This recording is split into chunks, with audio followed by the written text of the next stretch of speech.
How do you become a champion? The king of all negotiation. What's up, everyone? Welcome to another episode of Unconscious Communication Secrets with myself, Muneer. Hold on, why is this not working? Hold up. Okay. Hey, welcome everyone to another episode of Unconscious Communication Secrets with myself, Muneer. And today I'm going to...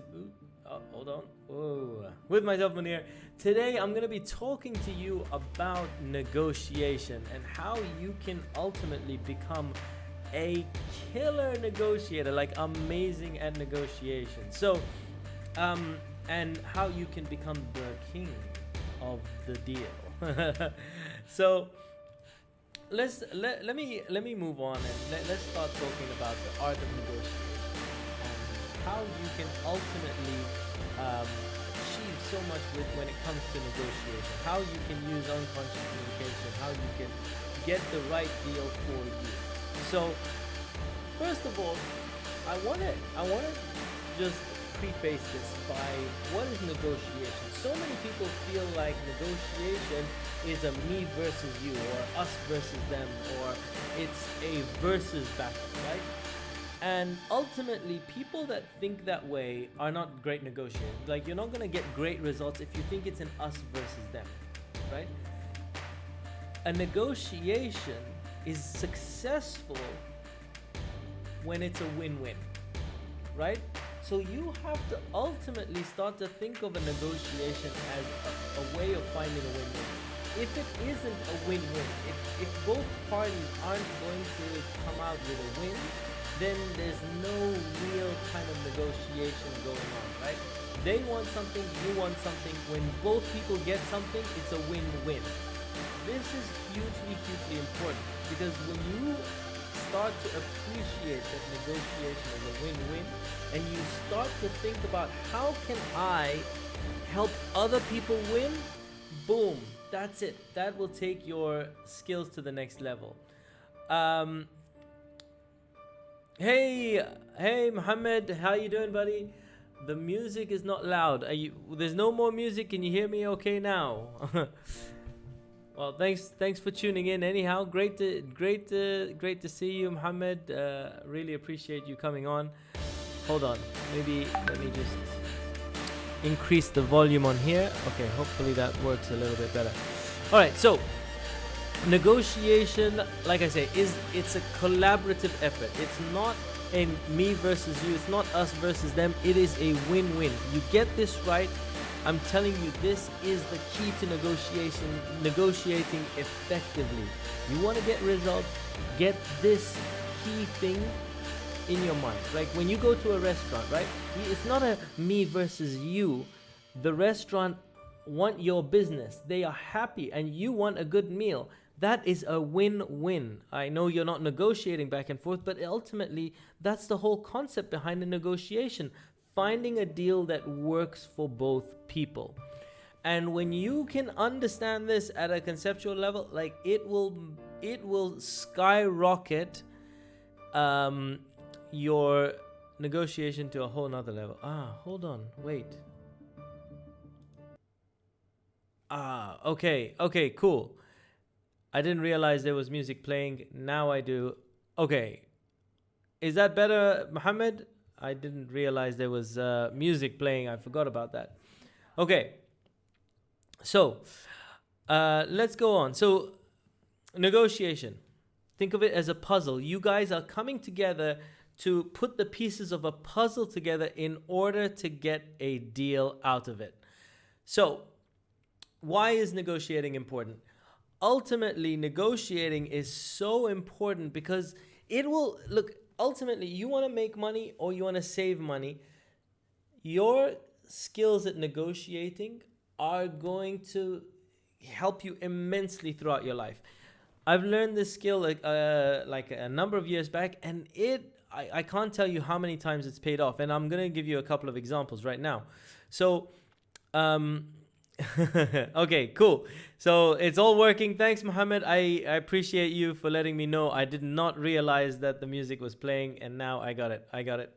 I'm gonna work this out, the whole music soundtrack. Nicole, thanks for coming on. We're talking about negotiating today. So, negotiating. My first point is that negotiating is a it is a puzzle. It's a collaborative effort. It is a win-win. It is striving to create a win-win between two parties. When you get something and the other person gets something, that's great negotiating.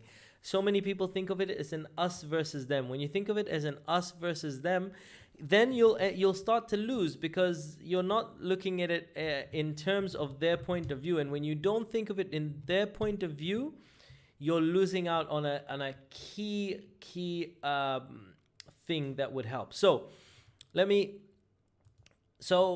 give you a couple of examples. Where would you negotiate, right?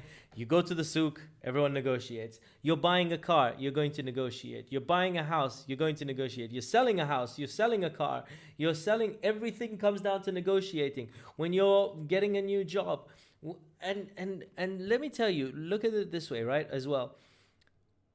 If in some cases this one key skill, you learn it, it will save you crazy amounts of money, or it will make you crazy amounts of money. Think of it in a job negotiation, right?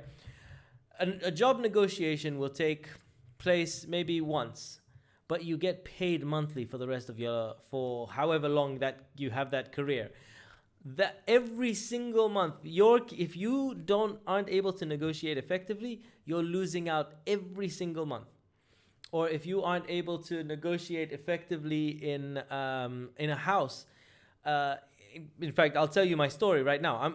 This is fresh because I just sold my house. I just sold my house, and I had to do all of this. So let me tell you the story. Actually, let me go into this. So recently I was like, okay, I have to sell my house, like my two. Because I've got two properties, one that I live in and my other property, and I'm like, okay, I need to sell my house. So I go and I start listing it with real estate agents, and a few of them called me back, etc. And then one of them calls me and says, okay, oh my God, I want to make I've got a buyer for you, etc. And they've offered, this is the amount they've offered, and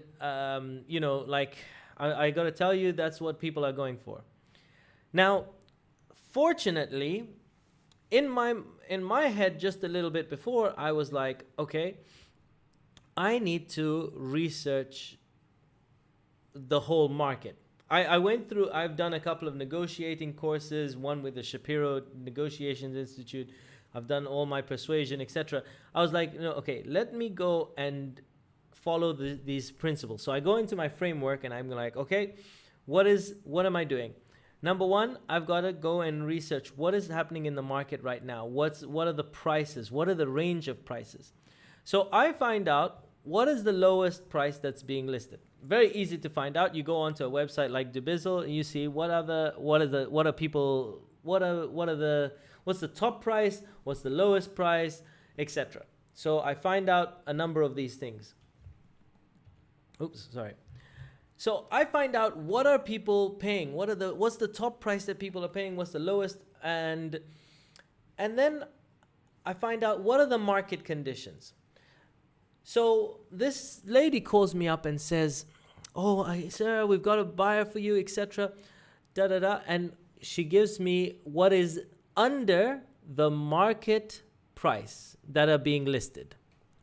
That's being listed on the website. So I'm like, okay, so I know that this is a starting point. I know because I've done my research. Now, I'm not picking whatever prices I want to pick. I'm done my research. So I go, no, I don't want to sell it at that price. Now, this person has got a serious buyer. So what do they say to me? They say, no, but sir, look, it's a bad market. People are losing their jobs. Everyone is moving out. A lot of people are leaving the country. People are losing their jobs, etc., etc. And so the prices are coming down, and so you should take this price.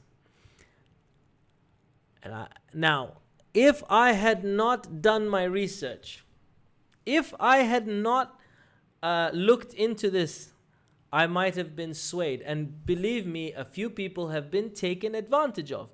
And I can tell you the amount, like you're talking about losing out on, what's the equivalent of $20,000, right? Like for not doing research.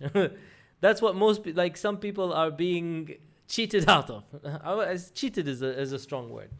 So what do I say to her? I say, well, look, thank you for letting me know this. However, I've looked into it, and yes, you're right. People have been losing their jobs for sure, and people are leaving the country for sure. However, we're talking about a villa. A lot of people the demand for villas has gone up significantly because of coronavirus. A lot of people have been stuck in flats and they want to move into villas. So the demand for villas has gone up. Also, the UAE government has just taken off all transfer fees. You now don't have to pay transfer fees. They've reduced the down payment for villas, and they've increased mortgage amounts and reduced rates. So a lot of Emirati investors are coming in and are now buying. And I know that there is no supply in the market. So while what you're saying to me is true conceptually, there is also another flip side to the coin. Now, because I had done my research, I pushed back and I said, and so because there's no other, like this is my price. I mean, if you can find something for lower, then go ahead. But all the low stuff, they've already been picked up. Yes, maybe you sold to someone that fell for this trick. They're not trick, but that tried to do it earlier. Now, so we started to go back and forth. Okay. However, I did not take the first offer. We started to go back and forth, and I started to say to myself, okay, cool. What does this potential buyer want? And I say, he wants to feel like he's made a good deal, and he kind of wants to come into his price range. So like along with his bank. So I said to myself, okay, what are the variables at play here? Now I've got a tenant. The variables at play are also returning the rent, the security deposits, the transfer fees, etc. Real estate agent fees, like a number of things. I looked at all the things that were at play over here, and then I said, how can I structure a deal so that the guy feels like he's got a good deal, but I also feel like I've got a good deal? And so we worked it. I worked on it. And ultimately, I came up and I proposed something that finally we got accepted and was so much higher than what was initially proposed. And all of that comes down to negotiation. So today I just want to share with you this negotiating framework, because literally I can tell you, I swear to you, it could be the equivalent of $20,000 in a case of a house, for example, right? Someone could literally, that's how much it varies when it comes to a house. So one time can pay off. So what's the negotiating framework? The first step, I'm going to share with you the PIN framework, which is literally, the first step is preparation, right? What are the values and prices that things are going for right now, right? What are people selling them for? Like I said to you, I looked online and I saw, what are the lowest price? What is the highest price? Like, what have people sold it for recently? You call up a couple of real estate agents and just say to them, how much are villas going for right now? And they'll give you, they'll usually give you a higher price than they'll give to someone that's wanting to sell, because they need to have a little bit of a gap, right? So you say, hey, if I want to buy, how much, like, realistically can I get one for? and they'll give you a higher price. Not they won't give you the quote if you're a seller, right? So you find out what is the background in terms of pricing at the moment. The second thing is, what is the background in terms of the market conditions, right? What's going on in the market? What are the challenges that are happening in the market? You see, I was very clear on what some of the challenges were, but I was also clear on what some of the opportunities were. Now, if I was not clear on what the opportunities were, I would have been taken for a ride. But I was also aware of what people were going to say when it came to the challenges with regards to the market. So, and this is huge. You got it. Like, this is huge. Don't let anyone take you for a ride. Like, don't be taken by surprise. You want to be going into a negotiating position knowing what objections someone might have, knowing what arguments someone might come up with. You know this, then you're like, no one's catching you by surprise. You're like, if someone says, yeah, but this is happening, and you go, yeah, of course, I know that. In fact, and then you tell them something before they can even tell it to you, you've taken away their argument, right? Then, and this is hugely important, what are your options? What are the different variables, right? In this particular case, I had the rent return. That's a variable. The date of transfer. That's a variable. The asking the tenant to move out or not, or like the transfer fees. Like, all of these are different variables that are not the tag price only. These are all things that are different variables. Knowing that allows you to structure and change deals without just focusing on the price. That's huge. What deadlines do you have? What deadlines does the person have? Like, are they in a rush? Are you in a rush? These are things that you got to know and understand. And what is your ideal scenario? What is their ideal scenario? Look at what's the ideal for both of you, and then what are the alternatives for you? For me, I knew what my alternatives were. Either if I didn't get the right amount, then I just stay and rent it, keep renting it, or whatever, or find a different buyer, or like advertise it myself, whatever. What are the different variables or alternatives that you have? So once you get these right, huge. So that's the preparation phase. Then the interview.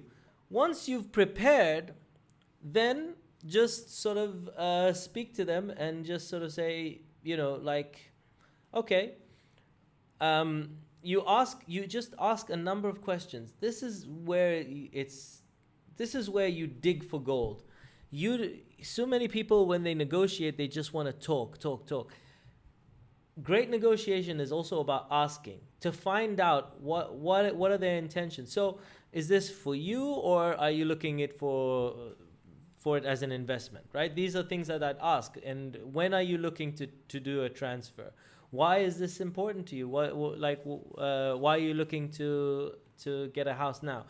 How are you financing it?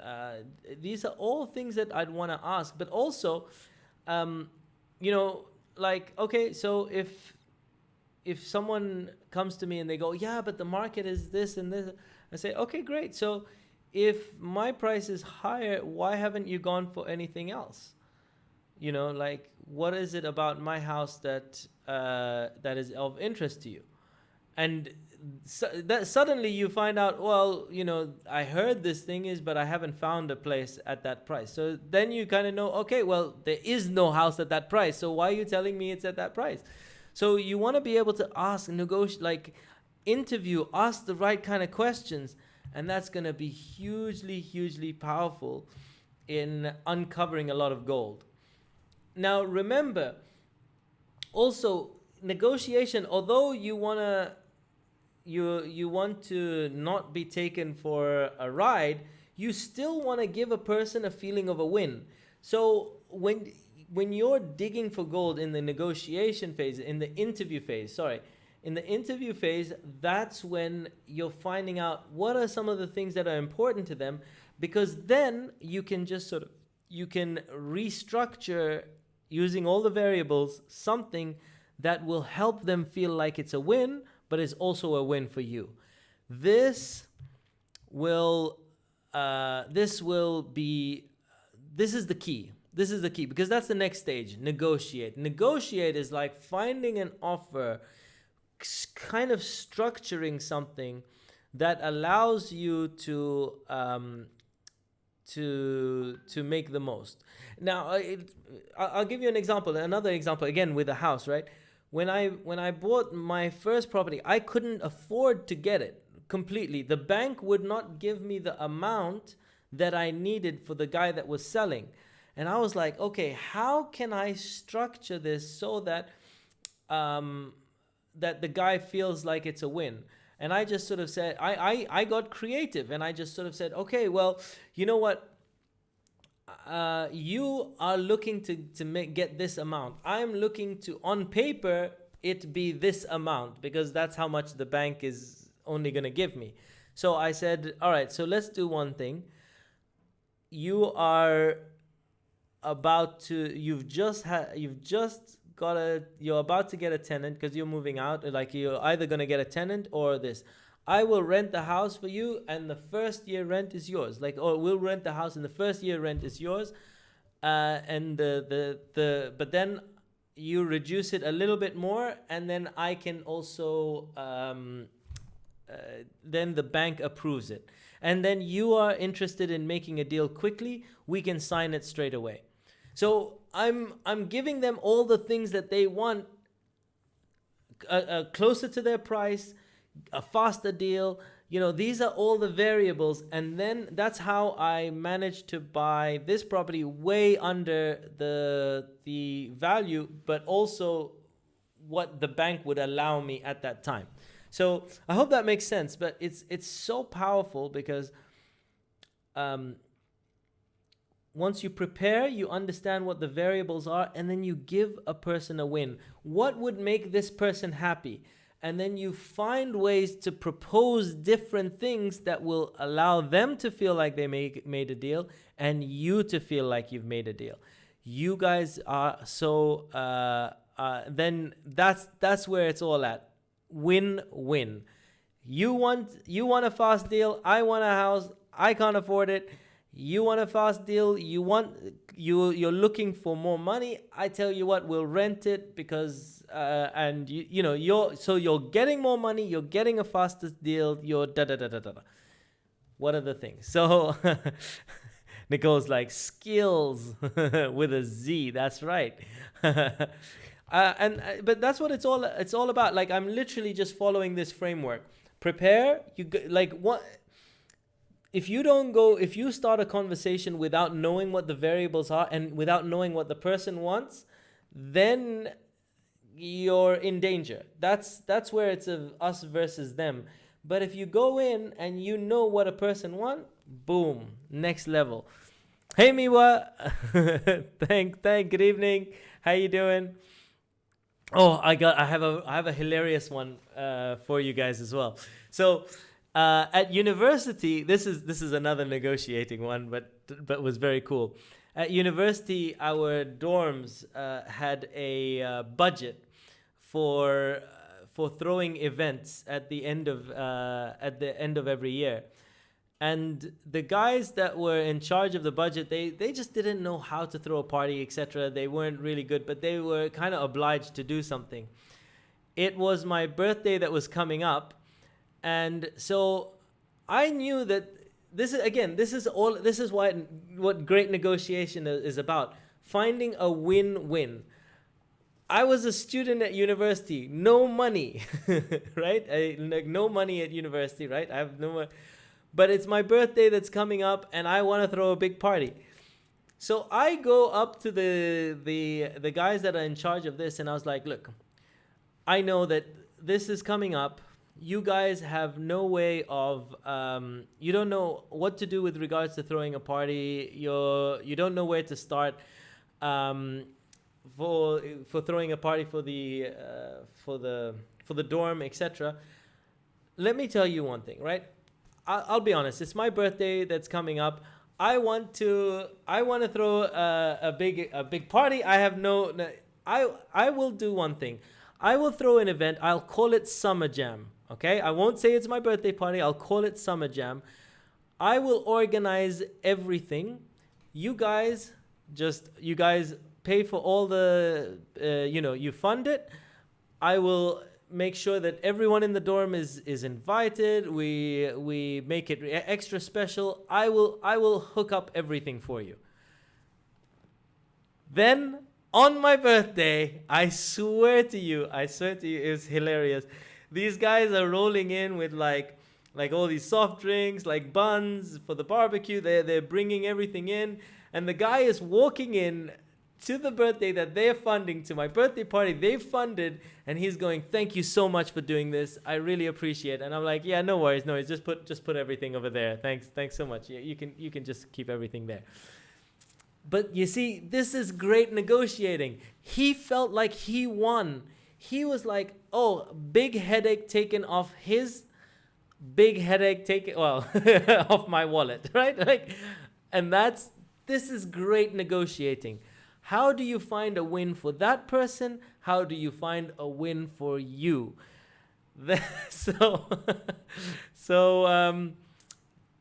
Yeah, I'm quite proud of that one. So, so today is today's phrase of the day. All right, the best negotiators do win-win. All else is basically a sin, right? So best negotiators do win-win. All else is basically a sin. If you can start to think of win-win, how can I help somebody and get, like, how do I get a win for myself and for someone else? See, you think Nicole's like, is that a win or a con? Look, you know what? The person felt like they won. As long as you and that's why I say at the beginning, a lot of people think of it as us versus them. If you think of things as us versus them, then you're not going to make as many deals. You're not going to be a great negotiator, because you'll be worried, am I hurting the person? But you see, the person came out of this a winner. He came out of this a winner. On paper, he was able to go to his bosses and say, look, we did this event. We ran the Summer Jam event for the dorms. These are the pictures. This is what we've done. I fulfilled my obligation, and he didn't have to do any work. He was obliged to do something. He didn't have to do anything. He got out of something without doing any work at all, right? So he won. In his eyes, he's a winner. In the eyes of his management, he is a winner. I won because I got someone to pay for my party. But you see, when you start to think, when you open this filter of how can I help others win and win myself, boom, magic happens. That's what completely. I know you're kidding, but it's a very, very cool it's a very cool thing. And yeah, so that's today's video. The best, I think next time I tell this story, this presentation, I'm gonna do the the university story. I think that's a more hilarious story than my house one. But the house one is very new. So, but the other one is very powerful. So that's the video of today. I hope you guys enjoyed. Thank you guys very much for tuning in. I truly appreciate you all. Yeah, best story ever. Thanks, Nicole. Yeah, completely. You know what? So as you guys know, I literally prepare these like what I'm gonna say on the day itself. So now, and because I do it now, I can use it again in the future. And when I use it again in the future, I'm gonna tell. I call that my Van Wilder story. I don't know if you ever knew the Van Wilder. If you ever watched Van Wilder movie, but that's hilarious. So that's my Van Wilder story. So cool. All right. Anyhow, I appreciate you guys. Thank you guys very much for tuning in once again. Hope you enjoyed today's video, and I will catch you on another video very soon. Lots of love. Peace out. And I will see you guys on a video real soon. Bye. Oh, no, wait. Actually, before I forget. If you're interested, if whoever's interested, if you're still watching on, oh, I forgot to show this. On Wednesday, I am going to be doing an introduction to NLP webinar where I talk about unconscious communication and how to learn, how you can become basically certified by the Society of NLP and master the psychology of success. Whether you want to be a coach or just be like killer with regards to unconscious communication and persuasion. So if you're free, check it out. I think it's I put a link in the description. Otherwise, thank you guys for tuning in. Lots of love. Peace out. And I will catch you on another video very soon. Bye.